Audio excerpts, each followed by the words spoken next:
अमेरिकी सरकार के शटडाउन और ग्लोबल अनिश्चितता के बीच बिटकॉइन ने एक बार फिर ऐतिहासिक रिकॉर्ड बनाया है। लगातार 8 दिनों की तेजी ने इस डिजिटल करेंसी को $1,25,000 के पार पहुंचा दिया है।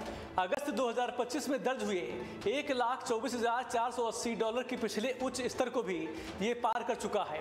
एक्सचेंज ट्रेडेड फंड में बढ़ते निवेश और हाफिंग के बाद पारंपरिक तेजी ने इस रैली को और मजबूती दी है। कंपनीज मार्केट कैप के ताजा आंकड़ों के मुताबिक बिटकॉइन अब दुनिया की 7वीं सबसे मूल्यवान संपत्ति बन चुका है।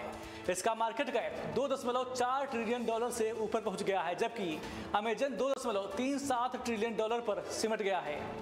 इस उपलब्धि ने बिटकॉइन को एप्पल, माइक्रोसॉफ्ट और सऊदी अरामको जैसी दिग्गज कंपनियों की कतार में ला खड़ा कर दिया है। लेकिन इस ऐतिहासिक उछाल के बीच भारत के लिए गंभीर सवाल खड़े होते हैं। 2021 से पहले हजारों भारतीय निवेशकों ने बिटकॉइन और अन्य क्रिप्टो करेंसी में पैसा लगाया था, लेकिन वित्त मंत्रालय द्वारा 30% टैक्स लगाने और स्पष्ट रेगुलेशन की कमी के कारण इन्हें भारी नुकसान उठाना पड़ा। निवेशकों का कहना है कि अगर सरकार समय पर नीति लाती तो भारत का पैसा विदेशी बाजारों में न बहकर देश में ही सुरक्षित रहता। आज जब बिटकॉइन वैश्विक स्तर पर सबसे आकर्षक डिजिटल एसेट बन चुका है, तब भारत में इसकी वैधता और रेगुलेशन पर बहस तेज होना स्वाभाविक है।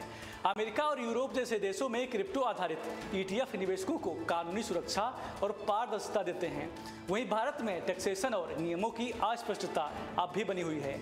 जरूरत इस बात की है कि सरकार संतुलित और व्यवहारिक नीति लेकर आए, ना तो निवेशकों को पूरी तरह नजरअंदाज किया जाए और ना ही बिना नियंत्रण के अंधाधुंध छूट दी जाए। यदि क्रिप्टो को रेगुलेट किया जाता है तो इससे न केवल निवेशकों की सुरक्षा सुनिश्चित होगी, बल्कि भारत के राजस्व में भी इजाफा हो सकता है।